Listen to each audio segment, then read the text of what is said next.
It's showtime. Hey, welcome to the Compassionate Haters Survivor Podcast. This is the only Survivor podcast for compassionate haters. My name is Jake Scheidel. Each week I ask my best friend Thomas Powell if he did indeed watch a certain reality show. Hey, Thomas Powell, how are you doing today? Hey, I'm doing all right. Top of the morning to you. Top of the morning to you as well. Ireland. So what are you doing to celebrate St. Patrick's Day weekend? I am so glad you asked. Last night we had a friend come over to chill, you know. We got a Jets pizza. XL, by the way, so we had some leftovers. So I'm very excited for lunch today. They gave us a coupon.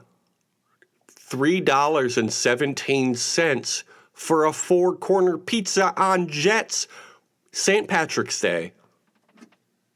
Can't spell Jets without ST. That's true. Can't spell St. Patrick without ST either, so there's that. What are you doing for the Green Day? Oh, Green Day. I'm going on holiday down the Boulevard of Broken Dreams. Welcome to paradise. That's what I'm going to be saying about my time. When I come around to it, I think I'm probably going to watch the Oscars. Oh, you're going to watch the Oscars for St. Patrick's Day? You're going to do a rewatch? All the bits you missed? The Oscars are kind of like the 30 Rock of award shows, where you got to watch it like 3 times to get all the jokes. Yeah, that's true.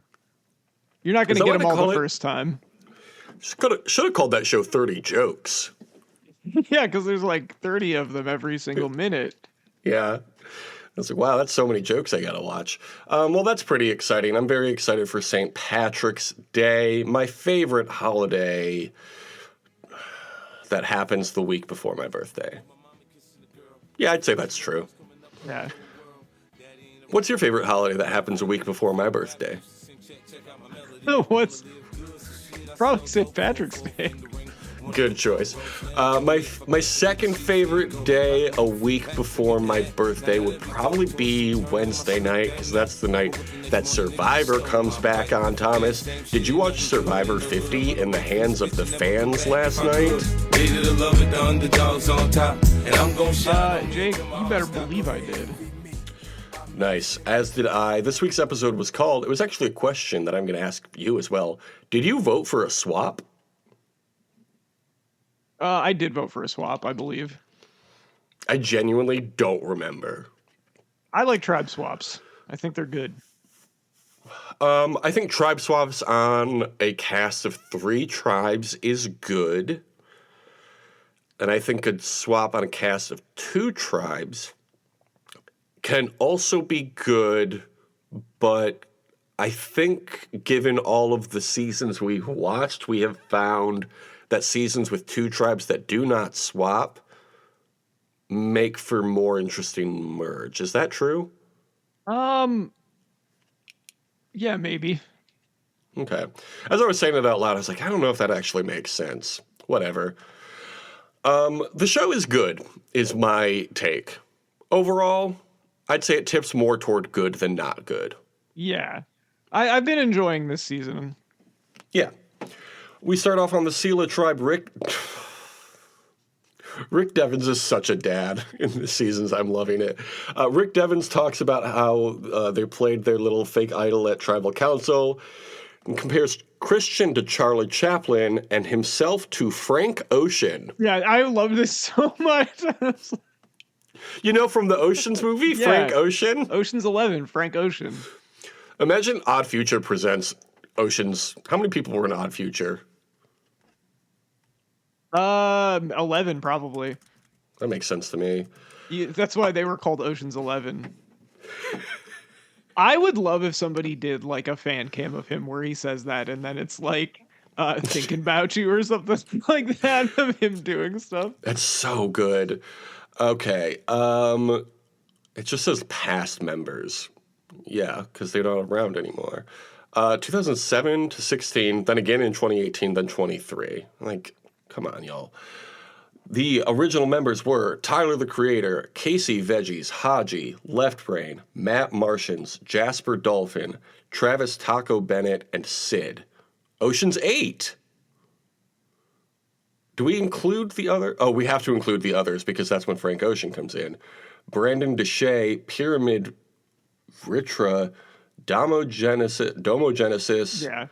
Mike G, Earl Sweatshirt. Those are all pretty important members. Like Boy. Earl and Domogenesis are pretty important because like Dom was on the Fallon performance that they did, which was like a big breakthrough. Frank Ocean and Nickel Smith are final guys. So that's 16. Ocean's 16? Ocean's 16. Like, that's a movie I want to watch now. Odd Future playing all of the parts from an Ocean's movie? Like, why not? They haven't done Ocean's 16 yet, have they? No, not to my knowledge. And what if Steven Soderbergh directed it? Pretty sweet. I mean, look, Tyler was just in Marty Supreme, so. Yeah, from the Oscars. Yeah, I think that's a great idea. And the original was the Rat Pack. So it's actually all there. The original was the Rat Pack. The original Ocean's 11 was the Rat Pack, who was a musical group back in the 50s and 60s.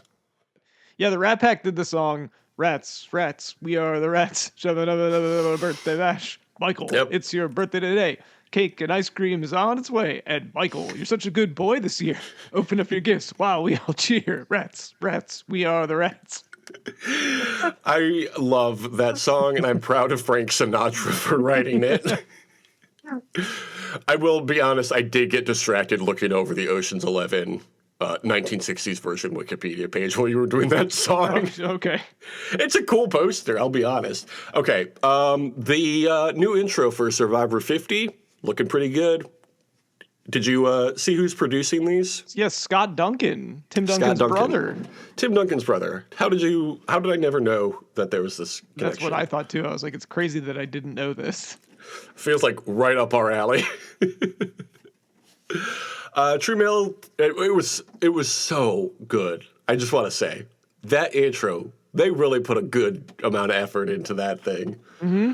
It was beautiful. True Mail tells them to expect a tribe swap, basically. Pretty good. Pretty good stuff. Christian wants to come up with a plan to tell Sari and Emily that Rick found the Billy Idol. Why? Wow, they're bringing out all kinds of celebrities about this. First Billie Eilish, now Billy Idol. Yeah. I mean, it was right there. That's Billy Idol's white wedding advantage. Yeah, you have to marry a white person. Is that what that song is about? Yeah, that's what that song's about. Sari is thrilled, but they can't get to Emily in time. How? There's two of you. And two people you need to talk to, and a whole island. Like, try harder, is my advice to Rick, there's Devins, a lot of and people Christian. on there.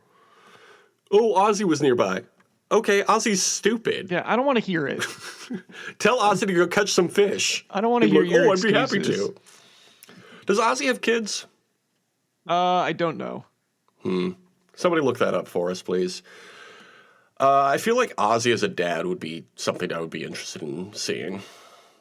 At the swap, Jeff instructs them to all start rhythmically snapping, and then he raps at them.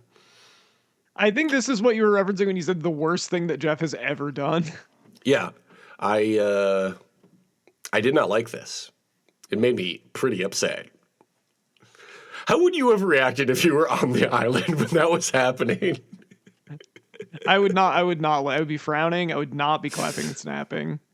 Yeah, just cross your arms across your chest.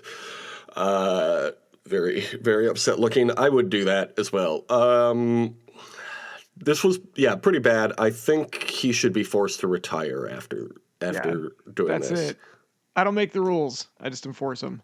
Yeah. You're not allowed to do that, Jeff. Do you think he wrote this himself? I think that, honestly, yeah, probably. So they drop their buffs. Christian whispers to Emily that Aubrey has an idol. Yeah, okay, man. Then Jeff tells us the only way to know how a tribe swap feels is to apply to be on Survivor. Oh, okay. Well, I'm still not going to do that, but I don't know that I want to know how a tribe swap feels, so that's fine. And then he goes, I'm going to need some hand sanitizer. Not great acting from Jeff Probst in this bit, I'll say. Jeff, stick to what you do best, all right? We don't need Jeff going Hollywood. We don't need him trying to get in the music industry. Oh, my God. On Kahlo, Colby, Coach, and Joe all bond over their strong values of honor and integrity. This ruled. I was so happy to see the three of these boys getting together. They're all like hustle, loyalty, respect. Yes. That's what they should all be called. The C Nation. They're the C Nation Alliance. Colby, Coach, and Co. Coach tells Chrissy that people did not like her on the old tribe. This was unnecessary, Coach. Yeah, it was unnecessary. He was like, you talk too much. Girl, you never shut up. Chrissy should be a part of the C Nation. Yeah, Chrissy should be a part of the C Nation. She's all about hustle, loyalty, and respect. We hear about Chrissy's battle with cancer, and she tells us that maybe this was the wake-up call she needed from Coach. See, we were all like, Coach, that was mean, don't do that. But actually, Chrissy took it to heart and is going to do better now. So maybe he did a good job, actually. I think from Coach's perspective, it's definitely a misfire because, like, if you think someone's annoying, then keep them as a human shield. This has been a very successful thing that you've done multiple times now. Who would involve Coach in a human shield for being annoying? Certainly never. That would happen. No, I've never seen a season where that happened. On Sela, Suri is not pleased with her new tribe and is immediately annoyed with Rizgod's presence. See? This is why we like Suri. Should Suri be part of the C Nation? I think Suri... I don't know. I think that Suri is a little too much of a... You can't see her, that is true. I think she's a little too much of a gamer to be doing the hustle, loyalty, respect thing. Mm-hmm. A member of the D Nation, Dee's friend, told her to take out Suri ASAP. But she feels like she's going to like Suri. Isn't this what we've been saying the whole time? Like, Suri's likable. Why would we vote her out? That's why you got to vote her out, because she's so damn likable. Back over on Vatu, Ozzy says they're the most well-rounded tribe. I'll remember that. He's pretty confident in this tribe, it sounds like. Yeah. Mr. White is friends with Ozzy via some restaurant Ozzy worked at in L.A. That's nice. Yeah, I wonder how far that goes back, honestly. I'm sure we could figure it out. Ozzy's had a very public life, as has Mike White. It's true. Also, I'm sure that they would... Mike's probably said it in an interview before. Yeah, I'm sure we could also look up Oscar on LinkedIn, probably. He seems like a LinkedIn kind of guy, right? Yeah, catch him on LinkedIn. How about that? We should start posting this podcast on LinkedIn, I think. Catch me outside on LinkedIn. How about that? Remember that? Q tells Ozzy about his idol being sent over by Genevieve. This was funny.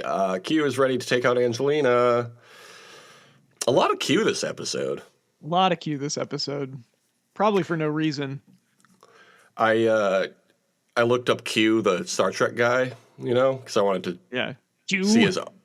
I wanted to see his arc, and it said the first episode he was in was the first episode of The Next Generation. I said, oh, classic. I loved that show back in the 1990s as a child. So I watched that first episode. It was Captain Picard. Yeah, it's not, dude, the first season is bad. I'm telling you this right now. The first season in particular is really bad. The second season is also not that good outside of a couple episodes. It does not get good until season 3. So it was Captain Picard and 3 of his fellow members of USS Enterprise. Captain Picard being the only one wearing a red uniform. So I took a picture of it and I sent it to my dad, big Star Trek nerd. Yes. And I said, is this guy in the red shirt going to make it through this episode? Classic Star Trek bit. Because, the guys in the red shirts wouldn't make it through the mission often. Yes, yeah. Shorthand for guy who's going to die is a red shirt. And he goes, not only does he survive, he makes it through 2 programs and several movies. 2 series and several movies. I couldn't think of the word series. I was like, what a funny bit. Who was the guy in the red shirt? Do you remember? What character? Captain Picard. Oh, it's Captain. Oh, you had sent him Captain Picard. Okay, that's what the joke was. All right. That was the joke. Yeah. And then my dad just ranted about Q at me. Was your dad like, I love Q? He was like, everybody loves Q, but he actually sucks as a character. Wrong. Your dad is wrong. He was like, he spoils every episode he's in. No, the episode where Q loses his powers is like one of the best Next Gen episodes. Yeah, so I'm going to watch all of Next Generation. Because why would I ever finish a show? Have fun with those first 2 seasons. You really got to gut those out. There's some bad, there's some very funny bad episodes, but there's just some bad episodes too. I've seen every episode, and I literally mean every episode of Doctor Who. So that's true. I'm well familiar with some bad. You're gonna be like, why did this stop being so bad? Sci-fi. You're gonna be like, why did this got good? I hate it. This sucks now. Okay, so Emily tells Q, not the one from Star Trek, you guys. That was a bit we were doing all season about Aubrey's idol. Q tells Stephanie about Aubrey's idol as well. Emily isn't sure she can trust Q and Steph. But why? No reason. Emily and Angelina bond strongly, and she tells her everything. They did. This was like a legit bond strongly. This is every time we do this, it's like ruled. This show doesn't work like this, and then I guess sometimes it does. I think Christian so and Rick happy. Evans also bonded strongly this season. They really did. I loved seeing Emily and Angelina getting together, 2 of our favorite ladies from recent seasons, and also Christian and Rick Evans getting together is good for them.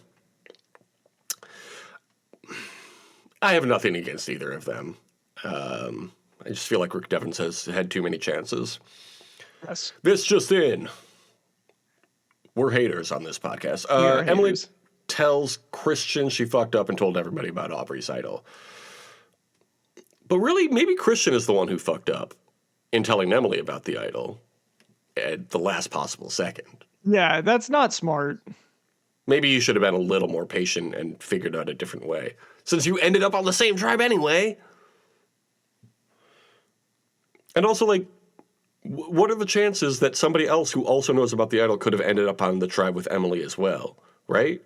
Like, Christian, you're a math guy. Figure this out. You know what I'm saying? Yeah, this guy's so smart. He knows so much about math. Why didn't you figure that out, buddy? Yeah. On Kahlo, Genevieve was feeling good on her last tribe, so she goes around being nice to everybody and talking shit about Aubrey to everyone. I bet you loved this, huh? Yeah, what is it with people in Aubrey, man? I don't know. The Toronto International Film Festival tells Aubrey what Genevieve said. This is an alliance I can get behind as well. Yeah, I was on board for this. I'm liking the lineup this year at the Toronto International Film Festival. This is a very movie-heavy season, isn't it? Between the Toronto International Film Festival and Oscar. Coach has been in movies. Billy Idol. Billy Idol was in The Wedding Singer? Billy Idol, I knew it. I was like, what movie was he famously in? Yeah, Billy Idol famously in The Wedding Singer. Good movie. Favorite Adam Sandler movie? I think it's probably that or... I mean, you're saying this is like actual Adam Sandler, not like Uncut Gems doesn't count for this. Or like... Was that not Adam Sandler? Or like Punch Drunk Love. It is, but that's not like an Adam Sandler movie. That's a Safdie Brothers movie. And Punch Drunk Love is a Paul Thomas Anderson movie. But like Wedding Singer is an Adam Sandler movie. Happy Gilmore is an Adam Sandler movie. Those are probably the 2 best ones. I kind of like Waterboy, honestly. Waterboy rules, actually. But mine is probably Jack and Jill. Oh, well, of course. Kind of the sinners of Adam Sandler's movies. Well, Coach said it best. There's a lot of lessons in that movie. Today's Jack is tomorrow's Jill, and today's Jill is tomorrow's Jack. Remember when Coach said that in South Pacific? I'm always saying that. So at CeeLo, Drew Scott talks a lot at camp. Cool guy. I love guys who talk a lot, don't you? Yeah, it's great. He asks Charlie about his relationship with Maria. Cool guy. A very cool move to make when you're trying to build relationships with a new person. Yeah, absolutely. Hey, can we talk about your biggest trauma in this game in the first 5 minutes we know each other? Okay, so Rizgod tells Charlie about the Billy Idol.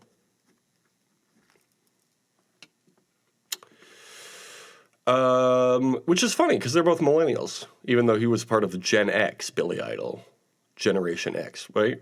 He was part of Generation X. That's true. Wasn't that his band? Do you think Aubrey before Tiff was kind of dancing with herself? It did feel that way, actually. Rizgod tells them about not voting for SoFi in the final 3 of 49, which makes Charlie mad. Are Charlie and Rizgod even millennials? They might be Zoomers, actually. How old are each of them? I know Rizgod's famously 25. How old is Charlie? I think Charlie's probably in his 30s now. Oh, good for him. So he's a millennial in spirit. He might be a cusper, but yeah, he's more millennial. He's a big Taylor Swift fan. He's more of a millennial, I think. That's a good point. Charlie Davis, 46 and 50. Here we go. Was born in 1997. You were right. He's a cusper. I feel so bad for cuspers. Yeah. Anyway. All the cringe of millennials and all of the annoying stuff about Gen Z also. Double cringe for the cuspers. That's the real C Nation. Cuspers. It's true. Famous Zoomer millennial cusper John Cena. At the Immunity and Reward Challenge, they have to be blindfolded and go through obstacles and then solve a puzzle with one caller. The winners get chickens. Pretty good challenge. I like this one. I like the caller challenges. I think having them do a puzzle with the callers is pretty neat. Yeah, I like that too. I also think, you know how they take the flint of the losing tribe? I think even if you already have flint, you should get a second or third flint if you continue to win. Yeah, I agree. You should be able to stack them. Yeah, why not? At the ring toss, they have to do a ring toss off a pole, and at one point the ring lands directly on Rizgod's head. That was pretty funny. Yeah, that was a little bit of slapstick for the show. You know, like Charlie Chaplin, very good at slapstick comedy. Speaking of movies, Charlie Chaplin must have won an Oscar, right? I think he did, yeah. For funniest guy. He won the Lifetime Achievement for funniest guy. Colby hits his head hard like Bruce did that one time. Do you think they should bring back Colby immediately to make up for this? Yeah, he might have actually gotten a concussion from that. He was really not. He was struggling there. Yeah, he was definitely stumbling. I wonder how much of that just has to do with being blindfolded, though. Yeah, I think you would definitely be more disoriented if you couldn't see while that happened. Yeah, I don't think he was going as fast into that pole as Bruce was that one time. No. Yeah, he did have to be removed from the game if Bruce did. So yeah, I don't think he was going as fast. Camilla leads Sela to their first immunity win. This was great to watch. I love Camilla. Camilla is great. She's great at doing the calling. Kahlo wins second place. Good for them. So they get one chicken. What are you going to do with one chicken? Okay. Hang out? Well, I guess you just kill it. It's always an option. At Vatu, Mr. White tells Stephanie that he might vote for her because he can't take out anyone from David versus Goliath. What about Star Trek versus Breaking Bad? Have we talked about this already? No, we have. But, I guess, yeah, there would be... Mr. White versus Q. Picard versus Junior. Jesse. Oh, Jesse versus Jesse. Jesse versus Jesse. That would be fun. So Christian tells Stephanie that that he would vote for Angelina. Lie. I love when people lie on this show. It's what the show's all about, actually. I did love when Mr. White revealed his actual plan to use Stephanie as a distraction and actually take out Q. Pretty cool. That's what I kind of thought he was doing. I was like, I don't feel like Mike would say this to them if there wasn't some strategic element of it. I think Mike is doing a very good job of playing up like the blundering idiot character, despite everybody knowing that he's smart and has all the information. Like, we all watched your first season, dude. It's tough when you're actually, you know, but ahead of time you can be like, I'm not going to fall for that, but then you're like, this Mike White guy's pretty cool. Yeah. Angelina, make sure to mention her cameo in White Lotus. This ruled. Love Angelina. They showed it also. Yeah. Emily talks to Ozzy about breaking up the David vs. Goliath 3. Here's something I've also noticed. The people who have been on Versus seasons, they don't say Versus, they say and. Have you noticed this? No, I haven't. David and Goliath? That's not what it's called. When I was on David and Goliath, and then Coach and Sari and Colby will all say, yeah, when we were on Heroes and Villains. It's like, that's not what it's called. When I was on Heroes and Hustlers and Heroes, that's not what that one's called. It's famously called Triple H. It's time to play the game. So that's a little nitpick issue I have with this season, but what do I know? Mr. White tells Q he's voting for Stephanie, but Q wants to be the one to take out Stephanie, so he suggests Mr. White vote for him. I was so happy because I had been making jokes about Q being like, no, vote me out instead the entire time, and he fucking did it again! Like, what is this strategy, man? It's not effective, whatever you're trying to do. You don't have a vote. What are you doing? But he does claim he has an extra vote. Why? Which is also the least. Nobody would ever tell you that unless they were lying about it. Emily talks to Ozzy about taking out Q before Angelina. I loved Emily taking control of this in Ozzy's eyes. Yes. It's like, this plan was already in action, but way to take credit for it. That's pretty good. Oh, what an episode. Yeah, I'm liking the way this is going. The tribe swap was interesting. I did feel a little bad for Q because he was set up pretty well and the tribe swap kind of screwed him over. But also, he played this very poorly. He did not do well in this episode. I do not feel bad for him. Mike is the absolute worst person to try and pull that on too. So like he was just like, okay, I was already going to do that. So well, if you insist, like you asked me to do this vote thing with him. What an episode! No journey, and another good episode. What a coincidence. What we did have though is some good wildlife shots.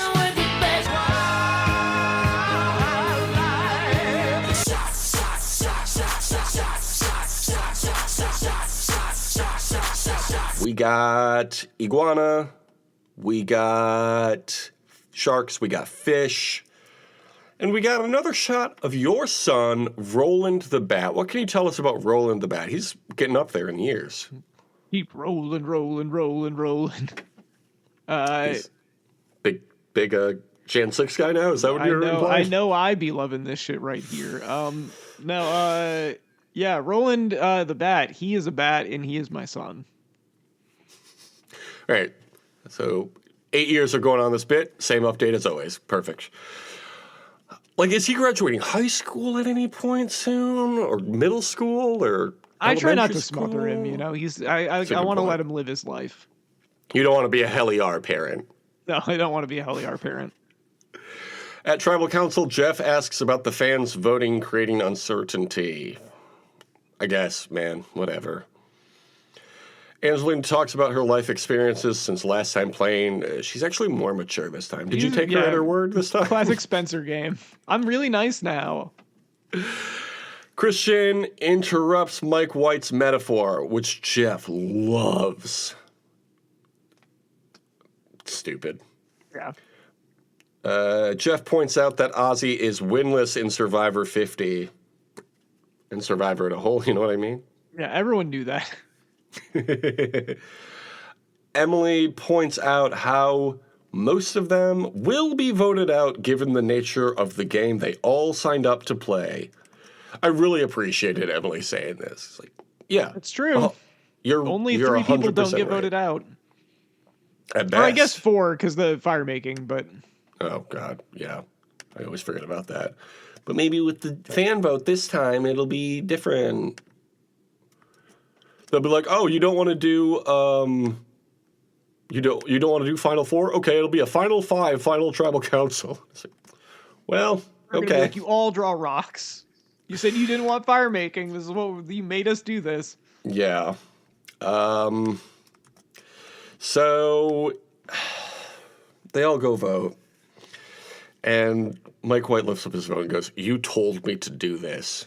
Such a good line. Such a good line from our guy, Mr. White. And Q was voted out unanimously. And I do have to say, what did you expect when you told people to vote for you? I don't know if it was... So Stephanie didn't vote for him, right? I think she did. I think everybody voted for him except for him. I think he was voted out 8-1 or whatever. Yeah. Man, gone too soon. What can you say? Yeah, it was. He kind of made his bed there, but I'm a little sad that he's gone because he is a very entertaining presence on the show. It feels like he's coming back as soon as possible, though. Yeah, he's a production favorite. Mm-hmm. And I feel like I didn't emphasize it enough when it happened, but one of my favorite production cuts on a recent season was the cut to Charlie glaring when he mentioned that he didn't vote for his number one. That was so good. That was such a good little flashback. Made me feel like I was watching Lost. Yeah, it's so funny that he picked the one thing to say that is going to be like, fuck Rizzo, I'm getting him out as soon as possible. I'm never working with him. Man, this could be a fun little subplot, the two of them. All right, well, this week we did hear about Rizgod's bestie. So can you tell us the name of today's quotes quiz? So nasty that it's probably somewhat of a travesty having me. Then he told the people you could call me your majesty. What iconic TV besties are you and your BFF? Every bestie deserves its own TV show. This is by Andrea Perez, BuzzFeed Oh, from the Oscars? Yeah, from the Oscars. October 18th, 2025.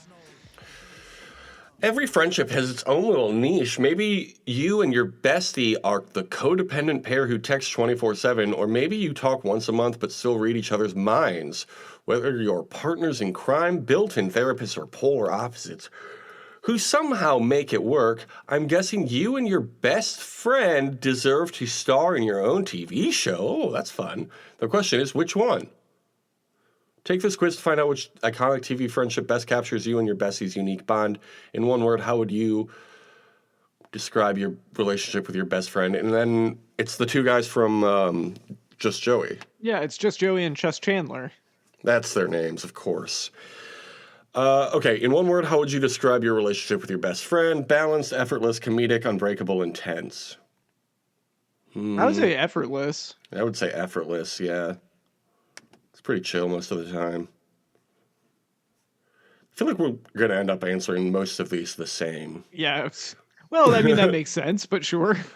Next friendship is Troy and Abed from Community. What's your favorite thing about your friendship? We go through everything together, never alone. How different we are. I wouldn't have it any other way. How much we laugh together all the time. How we can go from fighting to making plans again in the span of a single week, or how easy it feels to be their friend. I'm going to say how much we laugh together. All the time. We're cutting it up. We are cutting it up all the time. We love a bit. I think we've probably talked about this on the podcast, but this was a few years ago now. We were at our high school friend's home. When a bunch of us were in town from high school, but we were all adults at this point, and we were doing some bit, and our friend's husband, or my wife said, "Oh my God, do you guys ever drop the bit?"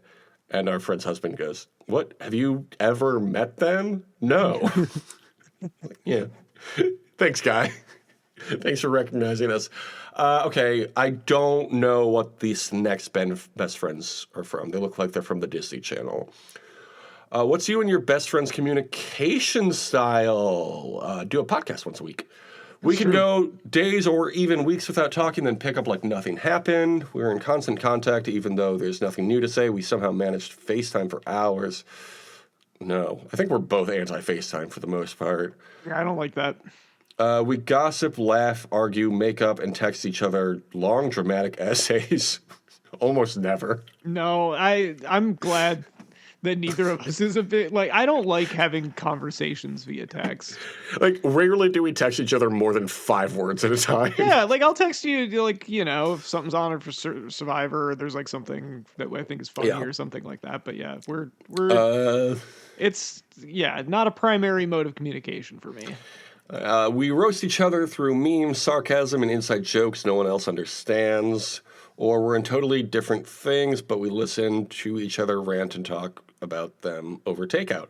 That sounds fun, but we do live in different cities, fun. So and we also we're into a lot of the same things. Generally, yeah. But I would love to rant over takeout. I'm gonna say probably we roast each other through memes, sarcasm, and inside jokes no one else understands. But I do think the first one, like, true. We talk every week, but I think we do pick up pretty easily, like nothing ever happened. So yeah. But memes, sarcasm, inside jokes no one else understands. Welcome to this whole podcast. How do you usually show each other love? We kiss each other on cheek like these European women. What is this show from? It's 2 women in front of a fountain. I believe this is Gossip Girl. I believe that is Leighton Meester. They are not European. No, and Blake. I don't think Blake Lively is European, unless she's except for when she's in the bathroom. What? Yeah, because you're American when you're in the living room, but what are you in the bathroom? European, right? Okay. You know what she goes by in during spooky season? Actually, what? Blake Deadly. Blake Deadly. Okay. Okay, what's the question? Yeah. How do you usually show I don't know why they call her Leighton Meester and not Leighton Ma'am. Through encouragement, we help each other grow. Through consistency, our friendship may have its ups and downs, but there's no doubt we'll always be there for each other. Through simplicity, enjoying each other's presence is merely enough. Through constant support, we single-handedly keep each other afloat. Isn't that the same as the first one? Yeah. Or through humor, jokes, insults are our love language. I love humor. I do love humor. It's one of my favorite things, but I also feel like simplicity is nice. That is also nice. I think those are probably the 2. Consistency, I guess. I'm going to go with simplicity. Okay. What are you saying? I'm saying humor. That's fair. Your bestie is having a breakdown. Not my bestie. My bestie's always on top of his shit. What do you do? This is from never crashed out. Sandra O and Sandra O's bestie from Grey's Anatomy. Yeah. It's the Meredith Grey. Meredith Grey. Meredith Grey. Makes more sense. Meredith Grey. You cancel your entire day, you'll be debriefing and crying together for hours because there's no peace to be felt until you know they're okay. It is now your life mission to make them laugh through the tears. You drop everything and bring snacks to their house even though you were just arguing the night before. Give them space, but you're the first to call and ask how they're doing once the dust settles. Or you listen through, even though you may not fully get what they're going through, they know you've got their back regardless. I don't know, man. You don't have enough breakdowns for me to have a good answer. Think. I feel like we would probably just send each other something because, like, when you broke your leg, I sent you some stuff. Oh, that's true. I almost forgot about that. My leg's actually fine now. Thank you for asking, everybody. I think that's so like dropping snacks at their house. I don't know that we were arguing the night before. I think it's some combo of that and like you give them space, but you're the first to call to ask how they're doing once the dust settles. I do recall you telling me not to run across the train tracks during a blizzard the night before, and you were like, it'll be fine. Actually, you were like, I'm invincible. My leg is never gonna get broken. Yeah, so I'm gonna say that one. Okay. Yeah, that's a good one. Oh my God, it's Corey and Topanga, and Sean is there too. Sean is also there. How do you usually make plans? We hang out whenever is most convenient, but often once in a blue moon. We're together so often that plans happen by default. One of us randomly storms into the other's house. Oh, like Jerry and the guy who lives across the house, the apartment building from him. What was his name? The one who ended up being racist? Oh, yeah. Jerry and Michael Richards. Jerry and Michael Richards. Which one of us is the Michael Richards and which one of us is the Michael Rappaport? I don't like that. I don't think I should answer that. We overthink the plan, cancel twice, then finally go in all in on the last minute. One plan, so the other goes with the flow. I feel like we hang out whenever it's most convenient for both of us, which is often Yeah, I wouldn't say it's once in moon. a blue moon, but yeah, I think generally it's like, hey, I'm going to be at this place. Do we want to do something? It's like, yeah, we should do that. Do you feel more like the Corey, Topanga, or Sean in our little trio? Our little trio being me, you, and my wife.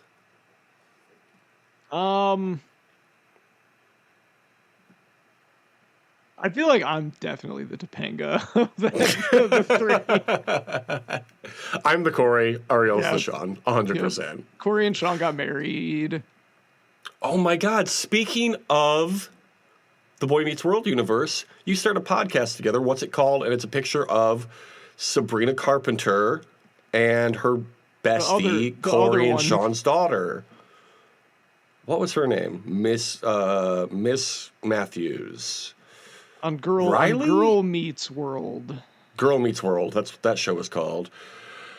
You're starting a podcast together. What's it called? Originally it was called Did You Watch Survivor last night? And nobody listened to it, so we called it the Compassionate Haters Survivor Podcast, and a few more people listened to it. So let's see if that's an option. The annual debrief. We're not toxic, you're just sensitive. I like that one. 2 mouths, 1 brain. That's actually a good one, too. Listen to us talk over each other, the podcast, or spoiler, we don't agree. They don't have ours listed here. No, they don't, which I think is kind of rude. There's no other. I'm going to say 2 mouths, 1 brain. Yeah, we can do that. Like, what's the difference between us when it comes to brains? God. Or beauty or brawn. Yes, or heroes or hustlers or heroes. What's the other one? Heroes, healers, hustlers. Why can I never remember all 3 of them? Yeah. Time to play the game. What are you picking? What a hustler. Oh, I'll say 2 mouths, 1 brain. I think that's probably the best one. Nice. How do you and your best friend usually handle conflict? I don't know what this show is. It's 2 teenage girls screaming? Yeah, I don't know what this is. Logo Productions, Netflix. Okay, a Netflix show. I think George Lopez had a show on Netflix. Maybe it's that one. Okay, so how do we resolve conflict? We roast each other mid-argument until we forget what we were fighting about. We eventually come to the realization that we see life differently, and that's okay. That could never happen. We both say hurtful things, but then end up apologizing. I've never experienced that. I was going to say, I don't think that's something that we do. We ignore it for a bit, then digress about it later. It's not that big a deal. No. I think that's honestly pretty accurate for me, but... We talk it out or move past it. Either way, we can't be mad at each other for more than a day or we'll start to spiral. I want to say the first one, but I feel like we rarely actually have a big argument. No, I was going to say, I think it's more friendly roasting than anything. Like, I feel like the last time we got in a real argument was whether or not they should go to commercial when Caleb almost died on... Oh, yeah, we did get into a fight about that. And I do, even though that was like 10 years ago, I do still feel like I was right about that. No, I was right about that. So we definitely don't move past it. Yeah, we know we moved past it. We digressed about it later. It wasn't a big deal. There we go. That's a good answer. We're digressing about it now. It's later. It is later. 10 years later. We ignored it for 10 years, and it's actually not a big deal. Okay, we're both late to an event. What happened? Someone planned an event. That's what happened. Somebody planned an event, and I was in charge of driving. One of us wanted to go, and the other one didn't. You know damn well the convincing took longer than the getting ready part. That's accurate. We got sidetracked, raising havoc somewhere else. We got into a silly argument while getting ready that turned into a 20-minute screaming match. Who are these besties that are constantly arguing and screaming at each other? Yeah, this is nuts. Ladies be arguing with their besties. So true, bestie. We both shrugged, texted, on my way an hour late, and showed up like nothing happened. Love that answer. Yeah, that's pretty good. We almost didn't go so we could hang out just the two of us without anyone there to bother our peace. I could honestly see that happening as well. Yeah, that could too. I think the On My Way one is pretty accurate, though. Yeah, I have to tell you, I'm dog walking on a fairly regular basis now. Somebody texted me, hey, can you come by today around noon to dog walk? I said, yeah, no problem. She said, I'm flexible about time. I said, okay, no problem. So I got there about 12:15. And then in her review, she was like, he arrived late, but communicated that he was on his way. I said, you said you were flexible. So I took that to mean you were flexible. And then another person didn't give me their fucking keys to watch their dog, so I just ended up not walking their dog. Yeah, well, it's kind of hard to do that when you can't access. Access to the dog is pretty important for walking the dog. I was like, I'm not about to break into your apartment. I don't even know which apartment is yours. And you're not responding to my texts. So, peace out, homie. What did they say in Juno? Peace out, home slice. Remember that movie? I do remember that. Speaking of besties. Your ego is prego. Speaking of besties, remember that 70s show? What kind of advice do you give each other? And it's Donna and what was Mila Kunis' name on that show? Mila Jackie. Kunis. Jackie, yeah. I don't feel like the two of them were really ever besties, really? Were they? Or they No. were just the two girls in the group? Yeah, I don't know that they were besties. Who were you from That 70s Show crew? And pick carefully. I'm probably Eric. Yeah, good call. I would agree with that. I would say I was Kelso, and I don't feel great about that. Yeah, I was gonna say, like, are you gonna pick the rapist? We're gonna figure it out. Your pain is my pain. Of course, something like that would happen to you. Now let's think, what are we gonna do about it? Want to get coffee and forget about it. Love that. Hear me out. Maybe try to do it my way. I'm not gonna lie. You might be the problem here. Am I still gonna help you? Duh. I think let's get coffee and forget about it. Oh, I couldn't agree more. Anytime one of these quizzes is like, hey, do you want to ignore the problem? Always the answer. I think we are kind of like Turk and JD. That's a good We are combo. kind of Turk and JD, yeah. Which one are you? Who are you, the doctor? Was his name Dr. Cox on that show in the background there? No, I'm probably JD.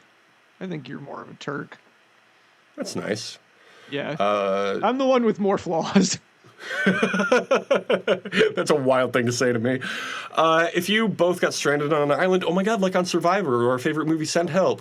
Who are you, the Linda Little, or the other guy? The other guy. Okay, we build our own little house together and never return to society. Love that. One of us would strategically build a shelter while the other spirals. That's probably more accurate. We'd argue for 5 days straight and somehow make it back home. Trauma bonded for life, trying not to kill each other. We'd build an island empire over the course of 3 months, finally getting rescued and casually bringing the whole thing up after a year or two. I'm not picking that one, it's too long. Or we'd fight wild animals to keep each other safe, but also constantly throw coconuts at each other. That one sounds fun. Yeah, I think so. I don't know if any of these are 100% accurate, but throwing coconuts sounds like fun. Throwing coconuts and fighting animals that sounds fun. I've been on the record about coconut-based challenges during South Pacific. I like them, so this sounds like it's up my alley. Speaking of Send Help, look who's in this next picture. It's Dylan O'Brien and Tyler Posey from The Teen Wolf Show. Yeah. If your friendship were a movie, what genre would it be? Fun, a slice of life about reality of adulthood, a buddy comedy with hilarious misadventures, messy dramedy filled with breakups and reconciliations, coming-of-age indie with mismatched main characters, or a psychological thriller about two besties going batshit crazy. It's between two for me. Buddy comedy or coming-of-age indie. And I'm going to go with coming-of-age indie with mismatched main characters because I don't feel like we get up to a lot of hilarious misadventures. No, that's the thing, right? Like, do you want to come over and watch a movie and then talk shit about it? Yeah, that sounds fun. Yeah, we'll say that. Yeah. So coming-of-age indie with mismatched main characters. I don't feel like we're really that mismatched. One of us has light hair and the other has darker hair. That's true. It is a Betty and Veronica situation. So I got Maeve and Amy, the low maintenance best friends. Like Maeve and Amy from Sex Education, you and your bestie have an easy, effortless connection. You might not talk all the time, but when you do, it feels like no time has passed at all. You celebrate each other's wins, give space when needed, and always show up when it really counts. Your friendship is the definition of secure. No drama, no pressure, just pure trust and unwavering love. How nice is that? I've always said that we are the Maeve and Amy from Sex Education of best friends, because that's what I also got. Nice. Speaking of Doctor Who, he was on that show, I think. Oh, okay. Ncuti Gatwa. Yeah, and Gillian Anderson from... She never Grand played Rapids, Doctor Who. Michigan. Well, no, but she's from Grand Rapids, Michigan. Good for her. Just like Andy Richter. And so us. we're Amy Lou Wood and Emma Mackey are Maeve and Amy. Which That's also Amy Lou Wood, you know what she was on? What was she on? She was on the White Lotus. Oh, like from Survivor. Speaking of Survivor, Thomas, last week you had 12 points. I had 11 points. This was a pretty big week for the points segment. You, of course, got a point for Mr. White surviving. I got a point for Jonathan surviving. Did you know they're talking about to keep your physical shape, you should start doing meth, speaking of Mr. White? That's what the kids online are saying. Isn't that crazy? This is like looks. This is mogging stuff, right? Yeah, looks maxing and all that. Looks maxing stuff. Maybe that's why Mr. White has a six-pack now, because he started getting high on his own supply. How does Breaking Bad end, by the way? I assume Mr. White survived and continued his empire and then went on Survivor and made the White Lotus? Yeah. Okay, so Joe and Sari both survived. We each got a point for them. Aubrey and Colby both survived, so we each got a point for them. Big episode for Aubrey. You got a point for Sela making the reward win. Vatu did not, so no point for me. No fruit or coffee. They got chicken as the reward, so wrong on that for both of us. But we both said Kahlo and Sela would win, which they both did, so that's pretty exciting. You said Angelina would be voted out. Almost did. I said Stephanie. Almost did, but not actually. No Applebee's, no herbal essences yet. But we did get a pep talk from Coach to Chrissy, but nothing from Charlie. I don't know that I would call that a pep talk. Wasn't he saying you're annoying? But didn't she say that it was the pickup she needed from Coach? No, I think you're stretching this. Most likely to get a Coach pep talk. Pep talk implies that he's trying to build someone up. I think he was trying to break Chrissy down here. No, he was trying to build her up. Let's put it on the poll. That'll be this week's poll. Was Coach's talk to Chrissy a pep talk or disparaging? So, potentially, you have 17 points now. I have either 15 or 19. I'm feeling 19 because that felt like a pep talk. You get 4 points for the pep talk? I thought it was 4 points for the pep. No, it's 4 points for the pep talk. Why is it 4 points? Because it's important. It's important. It's important, yes. Another extra point this week is who's going to win Best Picture at the Oscars. And this you only get a point for this if Oscar survives next episode of Survivor. Okay. I'm going to say One Battle After Another is going to win Best Picture. I'm going to say Sinners. Okay. Okay. Of course, we've got our 6 people still in the game. That's pretty exciting. Who is winning the next reward challenge? I'm gonna say... I'll say Sela. I think they're on a roll right now. I'll say Kahlo in that case. And who's winning reward?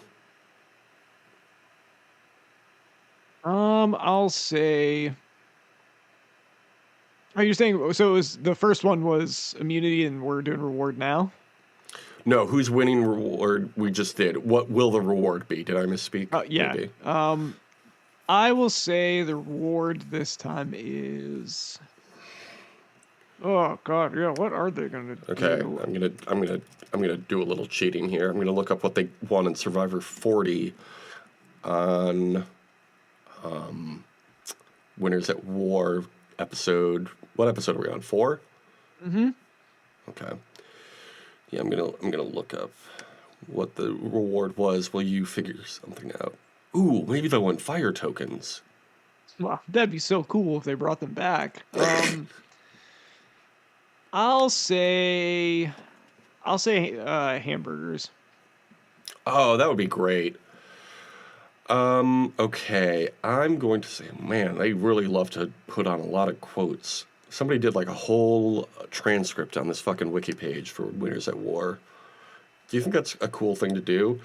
Oh, they won chickens this episode. Okay, we got to go to the next episode. The Buddy System on Steroids was the next episode on Winners at War, where they in fact won. They did not have a reward challenge. This was not a good plan. Okay, what have they yet to win? I'll say coffee then. Whatever the fuck. Who cares? You just want to get coffee and forget about the reward at this point, right? Exactly. Okay, who is winning the immunity challenge? I'm going to say Kahlo is going to win immunity. I'll say Vatu. Why the fuck not? Angelina. Oh, wait. No. Who's getting voted out? You said Angelina last week. I'm going to say Rick Devens. I'm going to say Riz God. Okay. Thomas is trying to fight that Chrissy did not get a pep talk. Silly take. I'm appealing that decision. Throwing a challenge flag on. Yeah, as soon as you said that, I did the little like replay thing that all basketball players do when they want something reviewed. Yeah, I love that. All right. Well, the show is on YouTube at the Compassionate Hater Survivor podcast. It's the podcast you're listening to now. You could follow it on YouTube if you're not already. And just play the episode, you know? It's good for the algorithm. It's good for LG Rhythm. You know, the creator of LG Rhythm also wrote They Cloned Tyrone, apparently. Learned that while watching that movie last night. Interesting. I said, oh, what two very different movies in both plot and how good they are. Quality of film is what I'm trying to say. Thomas, what's your social media if they want to hear you talking about LG Rhythm and the other movies? Yeah, I'm always talking about LG Rhythm and Trainwreck and any other movies that LeBron has been in. Train Dreams. Train Dreams. LeBron. I thought it was weird that LeBron was in Train Dreams, but it kind of worked. Yeah. You can follow me at tom.tom.bsky.social or at tom.tom on X, everything at formerly known as Twitter. Nice. And what can people comment on YouTube? Ha ha ha, very funny smiley face or just smiley face. Thank you to everybody who does that. Somebody even said they started off lolling and ended up idge bowling last episode. So that's good. That's, one part that's what we like to see. Of course, we're back doing Rome's podcast every week. New episode whenever, we're not good at scheduling. I'll be honest. Do you remember what last week's poll asked? No, I don't. Let me pull it up real quick. Well, you try to remember. It had something to do with something. Do you remember that? That's not helpful. Is it not? Oh, of course. Could you not remember this? Who would go over in a WrestleMania match, Joe or Devins? I don't know. Where did that come from? Because they had a fight last week, remember? And it's WrestleMania season. True. We're like, who's going over, brother? We're on the road to WrestleMania. Who would you have voted for? Who do you think's winning? Joe's going over. Yeah, obviously Joe's going over. 67% of Joe voters said Joe. 33% of voters said Only Devins. 67% of Joe voters voted for Joe?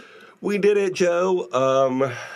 Okay, so did Chrissy receive a pep talk this week? Last week, I guess, technically, from Coach. I say yes, Thomas says no, and he's really trying to win those points. So if he's shitty to Charlie later on, and I don't win this poll, you're not getting those 4 points either. Yeah, that's fine. Okay. And I do want everybody to remember, Chrissy said it's the spark she needed. Yeah. You think Coach is always supposed to be positive? Oh, so you're saying that he's using tough love in this situation. Mm-hmm. Just like a good coach. That's how I'm picturing it. See, I think he was being abusive, and I think he should be fired from being Chrissy's coach. Oh, coaches haven't been abusive ever? Please. How do you think we get champions? Okay, so to vote on that podcast, vote on that poll, go to podcast.com/YouTube/officialhaterspodcast. Great. We have a few shows on Patreon. Thomas, you want to shout them out? Thinking about podcast.com right now. Let's see what that is. We'll shout out. How about Tony Show Lube? We haven't talked about that one in a while. Tony Show Lube would be a great program for us to start doing. If you want us to start doing Tony Show Lube, go to the Patreon and subscribe. Patreon.com/justpodcast. You can see all the... If you want to hear us talk about Barton Fink, if you want to hear us talk about Monk, The Man Who Wasn't There, Wings, all of these things. And of course, we will be doing it in production chronological order, so it might be a while till we get to things like Wings and the other one, Monk.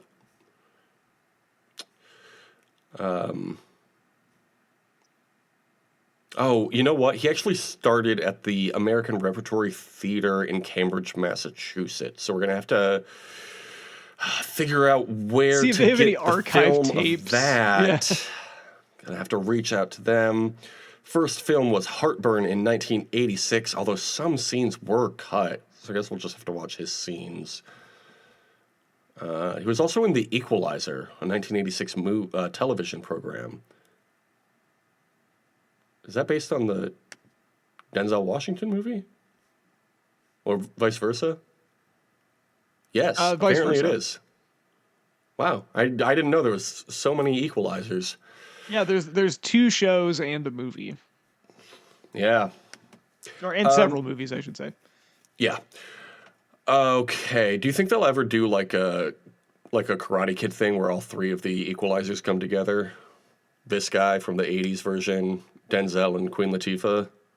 Edward Woodward. Is that guy still alive? Name.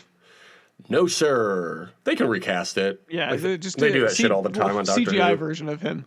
Ooh, great idea. Get Andy Serkis to do his little thing and then just plaster his face on it. That's a good idea. Okay, so do you want to thank the fans? I would love to thank the listeners, commenters, and subscribers. Thank you for listening, commenting, and subscribing. And if they wanted to leave a review anywhere, you can leave podcast reviews. This is my favorite podcast. I like it better than all of the other podcasts. I give it a big thumbs up.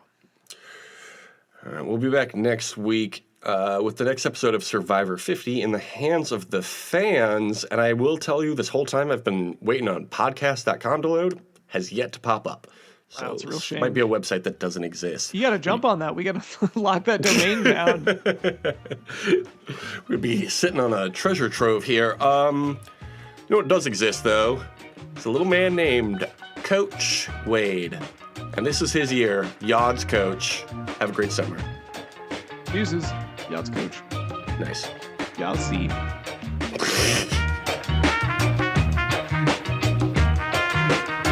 Okay, Doctor Whose line is it anyway? Who's the judge? Who are the 4 people on the panel? I would say... I feel like Peter Capaldi's got to be the Drew Carey role. He could be. I could see them doing... Yeah, I think it'd probably be either him or David Tennant. I feel like David Tennant wants to play too much, though. Yeah, David Tennant wants to be involved. David Tennant's in one of the chairs. I would put Tom Baker there, but I feel like he might be a little too old to be doing improv at this point. You know, you gotta be gotta be quick with it. Ooh, what about Wayne Brady? I know he's never been on Doctor Who, probably. Yeah, I think he'd probably be pretty good at the improv. Actually, you know who has been on Doctor who does improv comedy, probably? A little fella known as Neil Patrick Harris. Okay, you could do that. You could get James Corden was in that one episode. You could put him on there. We could do anybody else also. What? No, come on.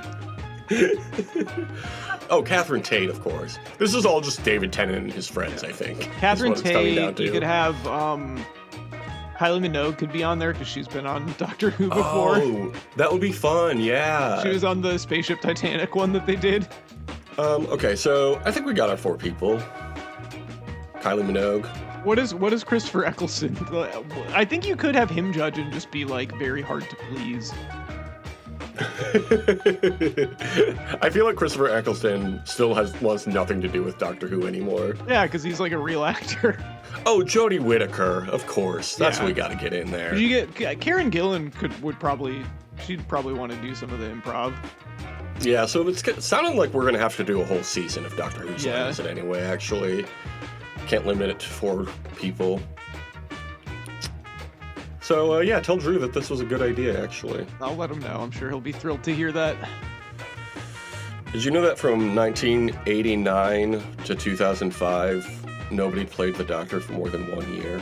Oh, I didn't know that. It's not.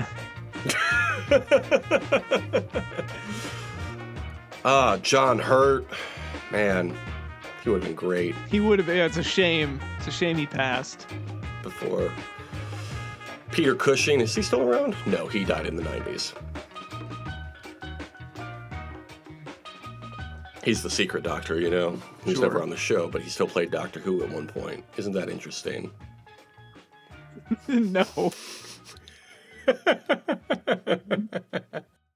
Smarten up, probes.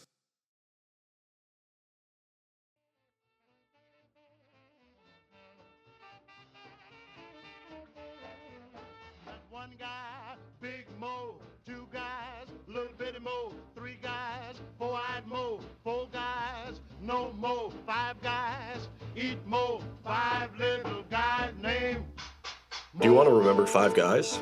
Yeah, sure. Yeah, sure.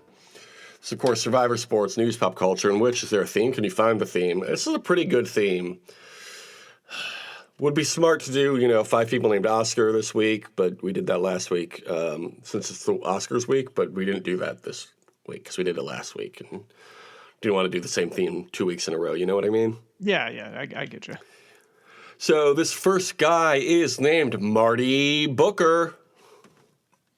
Marty Booker played for the Chicago Bears. He was a wide receiver. That's right. I think did he play for the Dolphins? Yep. And one more team. He went Bears from 99 to 03, Dolphins 04 to 07, back to the Bears in 08, and one final team in 2009. Did he play for the Vikings at one point? No. Same country, though. Okay, there's a lot of American football teams. Yeah, they're definitely in the NFL. I'll say the Oakland Raiders. You are getting further away. Oh, no. Did he play for, the New York Jets?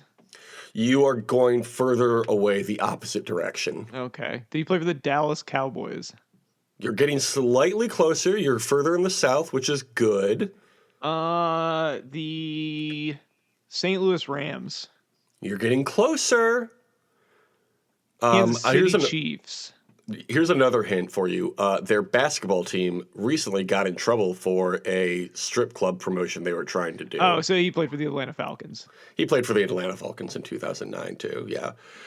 What's your take on that, the Magic City night at Atlanta?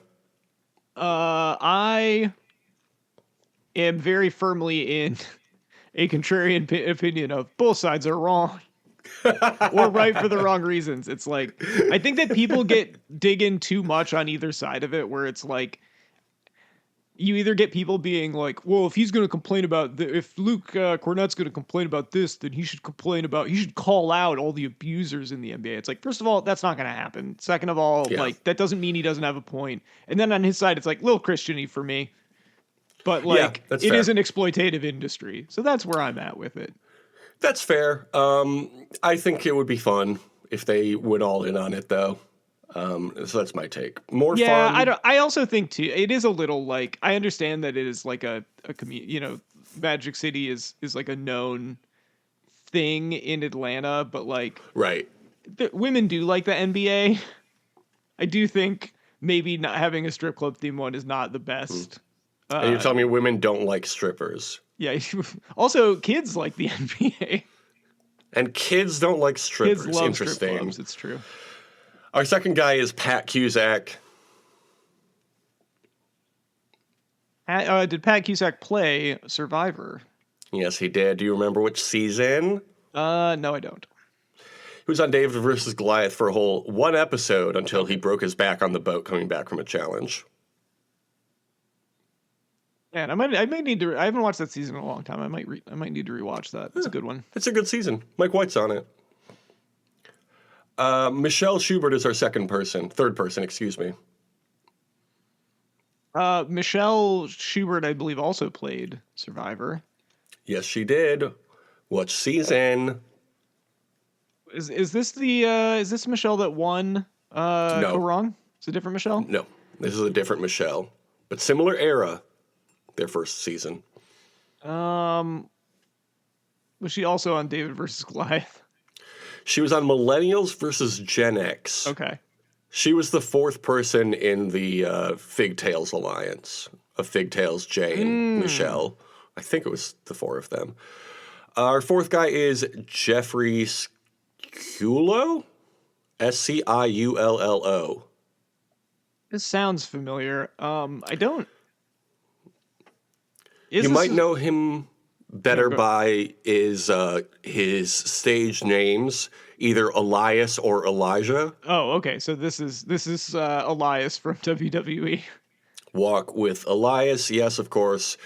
Were you paying attention when he had his little bit with Kevin Owens where he was playing like his brother Elijah or some shit, and Kevin Owens was convinced they were the same guy the whole time? Oh no, that's kind of funny though. It's a good bit. I would recommend looking up some shit. He was in the promotion from 2014 to 2023. I always liked Elias. I thought he was fun. too. It was a good bit. Like it was a good the gimmick of like always going down to play the song that nobody wants to hear is fun. Yeah. And our fifth and final guy is the creature from the Black Lagoon. Well, I'm familiar. They're from the Dark Universe, right? That's right, yeah. The original movie came out in 1954. Can you believe that?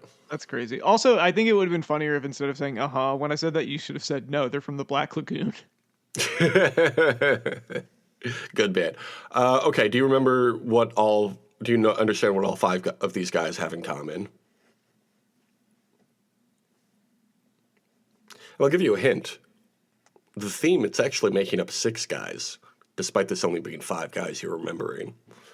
Mm-hmm. That's a pretty good hint, actually. Do you want me to go through the five names again? Sure. Marty Booker, Pat Cusack, Michelle Schubert, Elias/Elijah, and the creature from the Black Lagoon. It's going to be so obvious when you figure it out. Well, I'm not. I don't. Well, you tell me what it is. I tried to give you so many hints. Marty Booker shares a name with a man named Marty Supreme. Oh, Marty Supreme. Pat Cusack. Pat is the name of the main character in One Battle After Another. Ghetto Pat. Michelle is the main character of Begonia. Elias and Elijah were the names of Smoke and Stack in Sinners. And the creature is the main character from Frankenstein. Remember Frankenstein, the movie you loved? Frankenstein's monster. All of these people share main characters' names from Best Picture nominees of the Oscars this weekend. God. Come on, that felt obvious. Looking back on it, isn't it obvious? It's not. No. I mean, I think it was obvious when you were putting it together. It is less apparent going in cold. I think it's a good theme, and I'm going to give points to anybody who was able to figure it out. Write in the comments if you were able to figure it out. Did you just hang up on me? No.